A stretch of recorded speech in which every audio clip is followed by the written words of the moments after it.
Good day, I am Sharms Espina, and this is PTV News Now.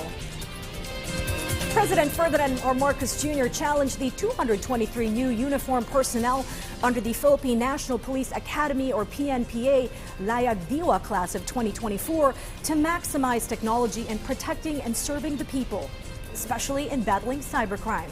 The president urged the new PNPA graduates to embrace smart policing, fire prevention, and penology. He also said the fight against crime is now a potent mix of gadgets and war rooms, and also old-fashioned grunt work by gritty police officers. The president attended the 45th PNPA commencement exercises in Silang, Cavite, together with Vice President Sara Duterte and Interior and Local Government Secretary Benjamin Abalos Jr. In the meantime, Indonesian rescuers raced to evacuate thousands of people after a volcano erupted 5 times, forcing authorities to close a nearby airport and also issue a warning that the crater collapsing into the sea could cause a tsunami.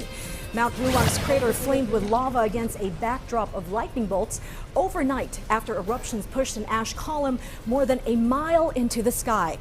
Authorities were forced to raise their alert to the highest level of a 4-tiered system. There were no reports of deaths or injuries, but authorities said they were rushing to evacuate more than 11,000 residences from the area around Tagulandang home to about 20,000 people. U.S. President Joe Biden wants to triple tariffs on some steel imports from China because he says they are unfairly undermining U.S. jobs. It's an appeal to American workers in a state central to his presidential campaign. VOA correspondent Scott Stearns has the story. Hello, Pittsburgh. President Biden told Pennsylvania steel workers that he'll protect their jobs from cheap Chinese imports. And the prices are unfairly low because China's steel companies don't need to worry about making a profit because the Chinese government has subsidized them so heavily. They're not competing. They're cheating. They're cheating. And we've seen the damage here in America. Biden promised to stand up to unfair Chinese competition, calling Beijing xenophobic. Chinese Foreign Ministry spokesman Lin Xian says accusations of xenophobia are hypocritical, coming from a country that he says should lift its protectionist measures against China. China is aware of the relevant reports. China would like to ask, are you talking about China or the U.S. itself?